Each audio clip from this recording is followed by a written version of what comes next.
শীতকাল পড়ে গেছে আর চারিদিকে কিন্তু এখন বাজারে জলপাইয়ের ভীষণ আমদানি হয়েছে।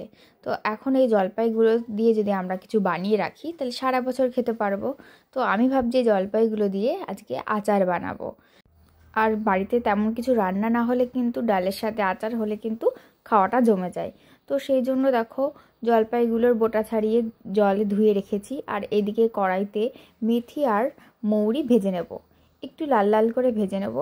আর ভেজে নিয়ে সেগুলো গুঁড়ো করে রাখবো। আমি কিন্তু শিলপাটায় গুঁড়ো করে রেখেছি, তোমরা চাইলে মিক্সারেও গুঁড়ো করে রাখতে পারো। তারপর দেখো কড়াইতে একটু জল গরম করতে দেব। জলটা ভালো মতো গরম হলে দিয়ে দেব জলপাইগুলো দিয়ে দেব লবণ আর সামান্য পরিমাণ হলুদ। তারপর একটু ফুটিয়ে নেব। ফুটিয়ে নিয়ে জলপাইগুলো যেই দেখবে কালার চেঞ্জ হয়ে গেছে এবং আর জলপাইয়ের গাগুলো ফেটে ফেটে গেছে, তখন কিন্তু নামিয়ে ফেলে আর একবার জল দিয়ে ধুয়ে রেখে দেব। আজকে আমি 1 কেজি 700 গ্রাম মতো জলপাইয়ের আচার বানাচ্ছি। আর 1 কেজি আমি আখের গুড় নিয়েছি। এখানে কিন্তু আমি খেজুরের গুড় ব্যবহার করছি না, চিনিও ব্যবহার করছি না, শুধুমাত্র 1 কেজি আখের গুড় নিচ্ছি। আখের গুড়ে কিন্তু আচার বেশি ভালো হয়। আর আচারটা বানিয়ে কিন্তু মাঝে মাঝে রোদেও দিতে হবে, তাহলে অনেক দিন খুব ভালোভাবে থাকবে। এবার কড়াইটা ধুয়ে কড়াইটা গরম হলে দিয়ে দেবো সর্ষের তেল।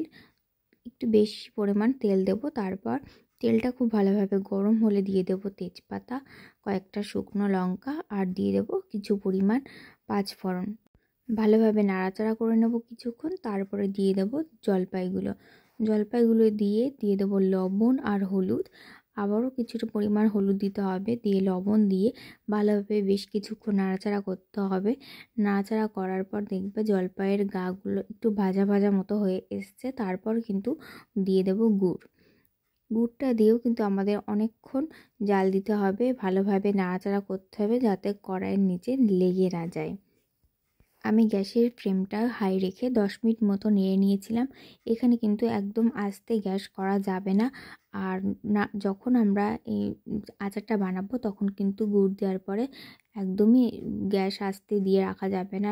এভাবে নাড়তে নাড়তে কিন্তু গুড় থেকে যে রসগুলো বেরোবে সেইগুলোতে কিন্তু জলপাইগুলো খুব ভালোভাবে সিদ্ধ হয়ে যাবে, আর জলপাইয়ের মধ্যেও এই গুড়গুলো ভালোভাবে মিশে যাবে।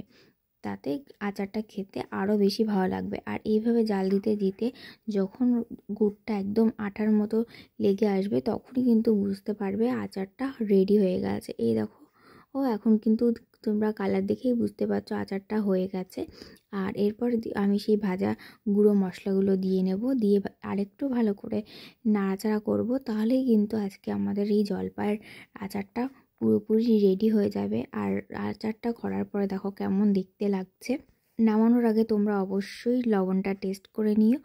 আর তোমাদের এই রেসিপিটা যদি ভালো লাগে অবশ্যই ট্রাই করো। আজকের মতো এই পর্যন্তই। দেখা হচ্ছে নেক্সট।